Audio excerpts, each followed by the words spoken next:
Good morning, students. A very warm welcome in my chemistry class. Earlier we have completed up to the Bohr's model, its limitations, and quantum mechanical model. So today we have to discuss the quantum numbers. Students, as we have already discussed, orbitals are that places in which the probability of finding an electron is highest. ठीक है. Orbitals can be of 4 types: S, P, D and F. Further types of orbitals is also possible, but that is not described and that is not in our syllabus, so we don't have to bother for that. After S there are some more types of orbitals, but we don't have to discuss all that. Okay, we have to understand only these 4 type of orbitals, that is S, P, D and F. Okay, we have already discussed the shape of these orbitals.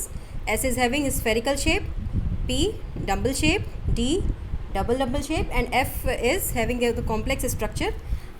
Okay, so let us try to study the quantum numbers. If orbitals are that location in which finding of an electron is possible up to maximum extent, then quantum numbers are like postal address of an electron.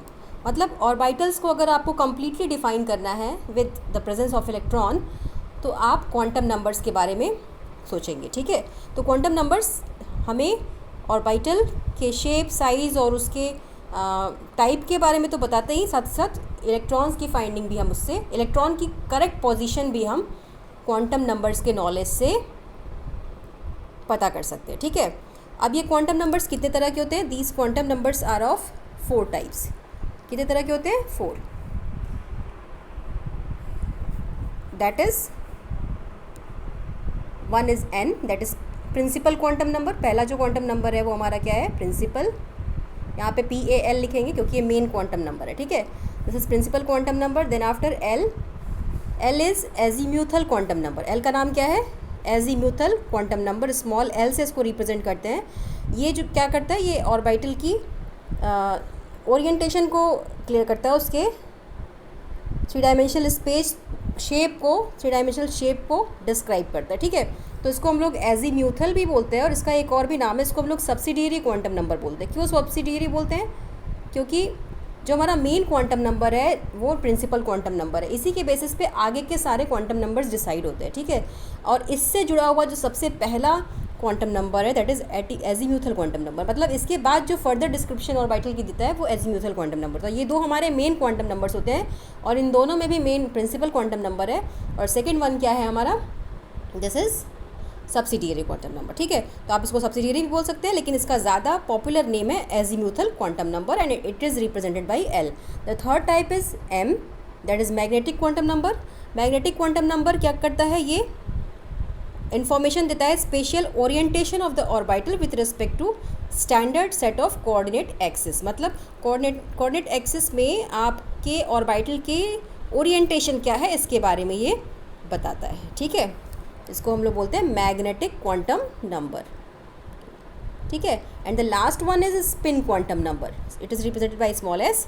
Spin quantum number ये क्या करता है? ये electron की spin के बारे में बताता है, इज़ इट क्लॉकवाइज और एंटी क्लॉकवाइज. ठीक है, तो ये जो 3 क्वांटम नंबर्स हैं N, L and M, these are deciding the features of the orbitals. ये तीनों ऑर्बिटल्स के फीचर को डिसाइड करते हैं, लेकिन जो लास्ट क्वांटम नंबर है that is spin quantum number, ये क्या डिसाइड करता है? ये इलेक्ट्रॉन के ओरिएंटेशन को डिसाइड करता है, इलेक्ट्रॉन का स्पिन को डिसाइड करता है कि ये क्लॉकवाइज है या एंटी क्लॉकवाइज. तो अगर आपसे मैं एक क्वेश्चन पूछूँ, objective question, out of these 4 quantum numbers which one is giving the information about electron only, that is spin quantum number. ठीक है, others are related with orbitals. ठीक है, तो ये 4 हमारे टाइप्स हो गए. अब हम इन लोग को इनको फर्दर 1 बाय 1 पढ़ेंगे. ठीक है, the first one is the principal quantum number.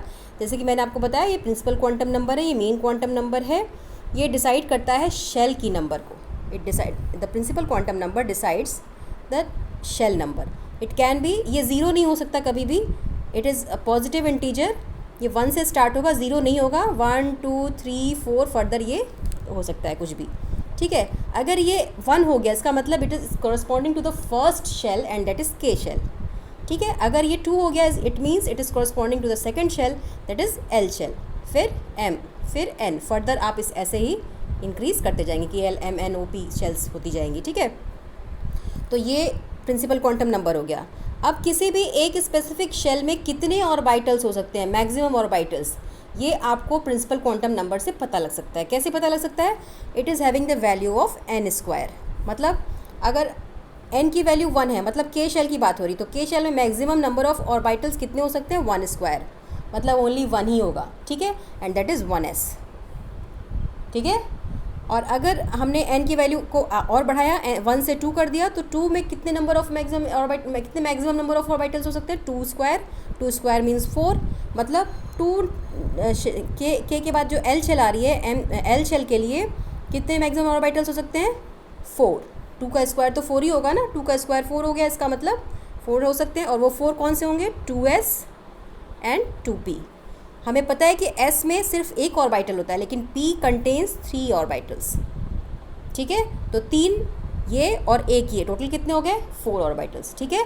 तो n की वैल्यू जब 2 होगी तो maximum number of orbitals 2 square हो जाएंगे, and that is equal to 4, and that is 2s and 2p, ठीक है। इतनी इन्फॉर्मेशन आपको सिर्फ प्रिंसिपल क्वांटम नंबर से पता लग रही है, ठीक है। Let me rub this all, then further I will discuss.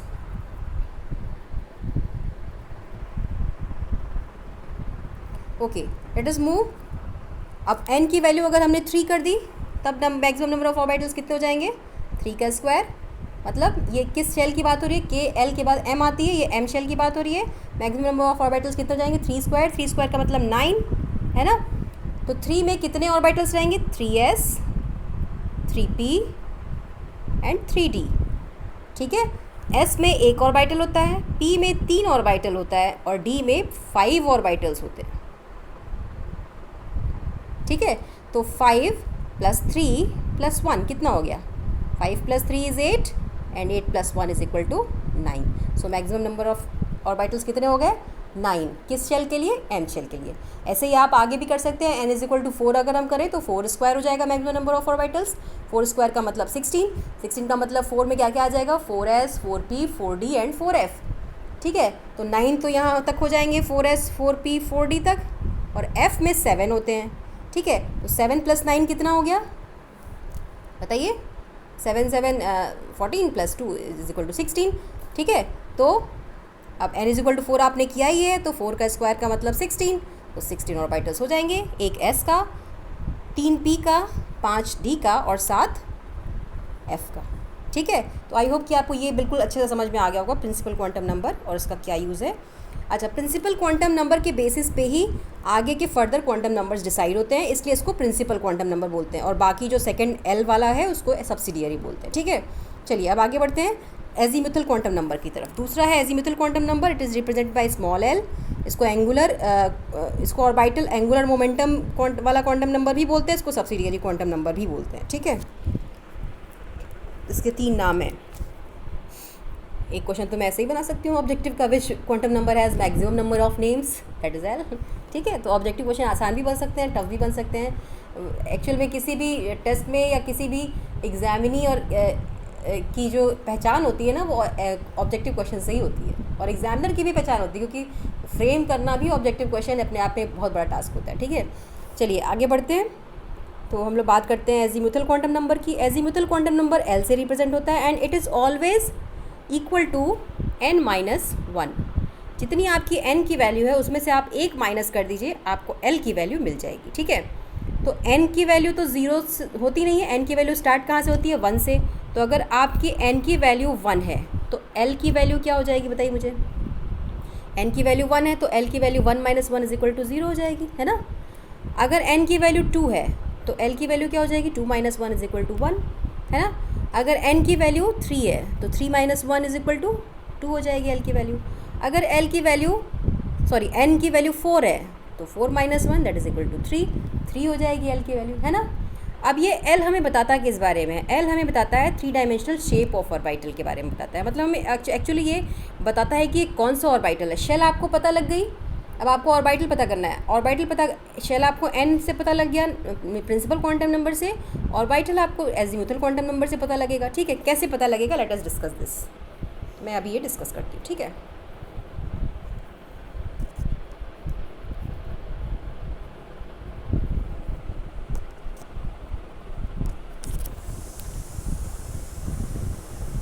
n की वैल्यू अगर 1 है, 0 तो होती नहीं, तो l की वैल्यू भी क्या होगी 1 - 1 दैट इज इक्वल टू 0, है ना। और तब अगर l की वैल्यू 0 आ रही है इसका मतलब ये s ऑर्बिटल है, ठीक है। इस बात को एकदम याद कर जाइए, ये हमेशा काम आएगा आपकी। अगर n की वैल्यू 2 आई इसका मतलब l की वैल्यू क्या होगी 2 - 1 दैट इज इक्वल टू 1, यानी l will be equal to 1। और l की वैल्यू 1 आई तो ये होगा p ऑर्बिटल, ठीक है। अगर n की वैल्यू 3 आई इसका मतलब l की वैल्यू क्या होगी 3 - 1 दैट इज इक्वल टू 2, तो हमारा जो ऑर्बिटल होगा वो d ऑर्बिटल होगा, ठीक है। अगर n की वैल्यू 4 आई तो l की वैल्यू क्या हो जाएगी 4 - 1 दैट इज इक्वल टू 3, है ना। तो हमारा जो ऑर्बिटल होगा that will be f orbital, ठीक है। तो हमें ये एजीमुथल क्वांटम नंबर से पता लगेगा कि s p d f में से कौन सा ऑर्बिटल हमारा जिसमें इलेक्ट्रॉन है वो कौन सा ऑर्बिटल है, ठीक है। अगर l की वैल्यू 0 होती, कहीं भी आपको l की वैल्यू 0 मिलती है इसका मतलब simply it is s orbital. l की वैल्यू 1 मिलती है तो आपको simply it is p orbital. l की वैल्यू आपको 2 मिलती है simply it is d orbital. l की वैल्यू 3 मिलती है इसका मतलब ये f ऑर्बिटल की बात हो रही है। तो आप इसको इसी फॉर्म में याद कर लीजिए 0 1 2 3, ये हमारा एजीमुथल क्वांटम नंबर का वैल्यू है 0 1 2 3। और वैसा s p d f तो हम सबको याद है, 0 के लिए s, 1 के लिए p, 2 के लिए d और 3 के लिए f, ठीक है। तो ये हो गया हमारा एजीमुथल क्वांटम नंबर। ये बताता क्या है, ये सबशेल के बारे में बताता है। सबशेल के बारे में बताता है मतलब सबशेल मतलब ये ऑर्बिटल्स के बारे में। सबशेल या सब लेवल का मतलब हो गया ऑर्बिटल्स, ठीक है। जैसे एक s, एक p, ये p सबशेल है, इसके अंदर भी 3 ऑर्बिटल हैं, ठीक है। s p d f are subshells, ठीक है। अब इसके अंदर जो ये 3 फर्दर डिवीज़न है, इसके अंदर जो 5 फर्दर डिवीज़न है, दीज आर ऑर्बिटल्स। इसके अंदर जो 7 फर्दर डिवीज़न है f के अंदर दैट इज़ ऑर्बिटल्स, ठीक है। तो s p d f ये सबशेल्स हैं, इनके बारे में कौन बताता है हमें एजीमुथल क्वांटम नंबर। तो आई होप कि आपको एजीमुथल क्वांटम नंबर अब समझ में आ गया होगा। देखिए यहाँ पे ये लिखा भी हुआ है, यहाँ पे आप अगर देखें एनसीईआरटी में अपनी, तो 0 1 2 3 4 5 एल की वैल्यू हो तो ये नोटेशन ऑफ सबशेल कैसे डिसाइड करेगा, S P D F G H, F के बाद जी एच ऑर्बिटल भी आगे आते हैं, ठीक है। तो ये कैसे डिसाइड करेगा, इसको याद कर जाइए एकदम। 0 1 2 3 4 इसका मतलब ये एल की वैल्यू है अगर, तो ये S P D F G H हो जाएगा, ठीक है। चलिए तो आज के आज ये याद कर लीजिए, S P D F orbital नहीं होते हैं, S P D F subshells होते हैं। इनके अंदर जो फर्दर डिविजन्स है, जैसे एस में एक ही ऑर्बिटल है तो एस का आप सबशेल बोलिए, चाहे एस के लिए ऑर्बिटल बोलिए, एक ही मतलब है। लेकिन पी सबशेल का मतलब हो गया कंप्लीट पी, पी ऑर्बिटल का मतलब हो गया पी के अंदर 3 ऑर्बिटल्स हैं, ठीक है। डी सबशेल का मतलब हो गया कंप्लीट डी, लेकिन डी के अंदर ऑर्बिटल्स की बात करें तो 5 ऑर्बिटल्स हैं, ठीक है। ऐसे एफ में 7 ऑर्बिटल्स है और एफ सबशेल है, ठीक है। कोई कन्फ्यूजन नहीं है। चलिए बहुत इंटरेस्टिंग है ये, बहुत ही मज़ा आता है इसको करने में। आपको जब ये सब चीज़ अच्छे से समझ में आ जाएंगी ना तो क्वांटम नंबर्स फाइंड आउट करना एकदम अच्छा खेल लगेगा आपको और बहुत मज़ा आएगा। मेरा तो ये फेवरेट टॉपिक है, ठीक है। चलिए फिर भी कोई कन्फ्यूजन है, you are free to ask me in the class timing. Okay, third one is ये आपको टेबल भी अब समझ में आ जाएगा। आप इस टेबल को देखने की कोशिश करेंगे खुद से, ये आपको टेबल बहुत अच्छे से समझ में आ जाएगा, ठीक है। जैसे अगर n की वैल्यू 1 है, l की वैल्यू 0, इसका मतलब ये s ऑर्बिटल की बात हो रही है। l की वैल्यू 0 है तो s हमने लिख दिया। शेल नंबर 1 है, n की वैल्यू 1 है, इसका मतलब शेल 1 है तो ये 1s की बात हो रही है, ठीक है। अगर n की वैल्यू 2 है, l की वैल्यू 0, l की वैल्यू 0 इसका मतलब ये भी s की ही बात हो रही है। लेकिन शेल नंबर 2 है तो इसका मतलब ये 2s की बात हो रही है, ठीक है। l की वैल्यू 1 है, इसका मतलब ये p ऑर्बिटल है, ठीक है। p है तो p आपने लिख दिया। n की वैल्यू 2 है, इसका मतलब सब शेल जो है वो 2 है तो ये 2p की बात हो रही है, ठीक है। l की वैल्यू 0 है तो इसका मतलब ये s ऑर्बिटल की बात हो रही है, s ऑर्बिटल की बात हो रही है। और वैल्यू n की वैल्यू 3 है, इसका मतलब शेल नंबर 3 है तो ये 3s की बात हो रही है, ठीक है। बहुत आसान है ये, आप सब कर सकते हो। मैं लास्ट एक और बता देती हूँ, आप इसको देख लेंगे, आपको समझ में आ जाएगा। अगर l की वैल्यू 3 है, इसका मतलब ये 0 1 2 3 हमने अभी बताया ना, ये एस पी डी एफ यानी एफ ऑर्बिटल की बात हो रही। तो आपने एफ पहले लिख लिया।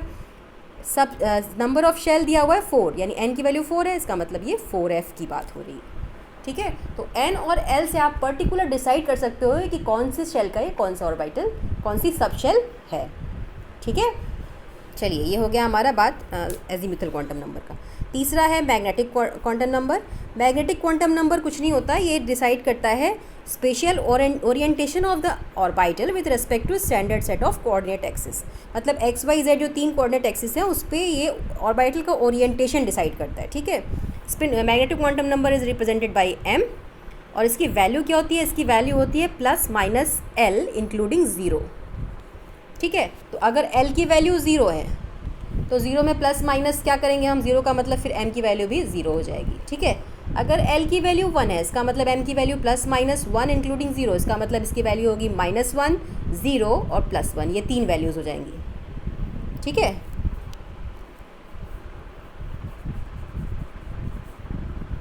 अब अगर हम बात करें m की वैल्यू हमने कितनी कर दी, L की वैल्यू अगर हम 2 कर दें, ठीक है, L की वैल्यू 2, तो हमारा m की वैल्यू क्या हो जाएगी +-2 इंक्लूडिंग ज़ीरो। इसका मतलब +-2 इंक्लूडिंग ज़ीरो का मतलब कैसे इसको लिखेंगे, स्टार्ट करेंगे हम मिनिमम से -2 के बाद क्या आता है -1, बीच में ज़ीरो भी आएगा, +1 एंड +2, कितनी वैल्यूज़ हो जाएंगी, 5 वैल्यूज़ हो जाएंगी, ठीक है, 1 2 3 4 5। अब m की वैल्यू अगर हमने L की वैल्यू अगर 3 कर दी तो m की वैल्यू कितनी हो जाएगी +-3 इंक्लूडिंग ज़ीरो। स्टार्ट कहाँ से करेंगे, मिनिमम से, यानी -3 से, -3 -2 -1 0 +1 +2 +3, कितनी वैल्यूज़ हो गई, 1 2 3 4 5 6 7 7 वैल्यूज़ हो गई, ठीक है। तो ऐसे ही हम लोग मैग्नेटिक क्वांटम नंबर को डिसाइड करते हैं, फाइंड आउट करते हैं। ये बात आपको समझ में आ गई होगी, आई होप। अब आगे बढ़ते हैं।